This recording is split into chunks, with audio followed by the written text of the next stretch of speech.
Buntut 5 WNI ditembak anggota patroli Malaysia, DPR desak kementerian bentuk tim investigasi. Wakil Ketua DPR RI, Sufmi Dasko Ahmad, menyatakan pihaknya bakal membentuk tim khusus penanganan insiden penembakan terhadap 5 WNI pekerja migran Indonesia, PMI, di Malaysia. Pembentukan tim yang dimungkinkan akan dilaksanakan oleh Komisi DPR dan beberapa komisi terkait lainnya ini adalah untuk mengungkap apa yang sebenarnya terjadi.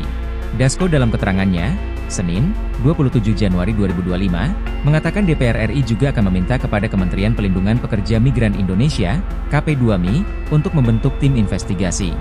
Tim itu perlu dibentuk agar pengungkapan kasusnya bisa dilakukan secara transparan. Dasko mengatakan Kementerian P2MI juga diminta harus bisa menjamin keselamatan para korban untuk kembali ke tanah air termasuk juga korban yang meninggal dunia. Sekedar informasi, akibat penembakan itu, 1 orang PMI yang berstatus unprosedural tewas. 4 lainnya luka-luka dengan 2 diantaranya mengalami kritis. Dasko menyatakan, pihaknya mengecam tindakan penembakan tersebut dan menduga telah terjadi aksi penggunaan kekuasaan yang berlebihan oleh Otoritas Maritim Malaysia. Pihak yang melakukan penembakan diduga adalah Agensi Penguatkuasaan Maritim Malaysia, APMM. DPR RI dalam waktu dekat akan segera memanggil Kementerian Luar Negeri dan Kementerian Pelindungan Pekerja Migran Indonesia, P2MI, untuk mengonfirmasi insiden berdarah tersebut.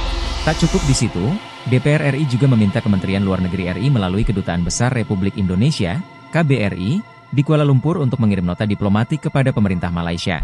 Kementerian Pelindungan Pekerja Migran Indonesia, P2MI, memastikan kalau insiden penembakan terhadap 5 pekerja migran Indonesia, PMI, di perairan Tanjung Ruhu, Selangor, Malaysia memakan korban.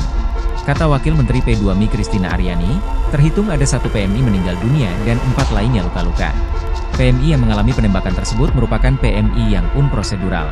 Dalam artian kata dia, PMI yang berangkat tidak sesuai dengan prosedur yang diatur oleh pemerintah. Akan tetapi, aksi penembakan yang dilakukan tidak juga dibenarkan.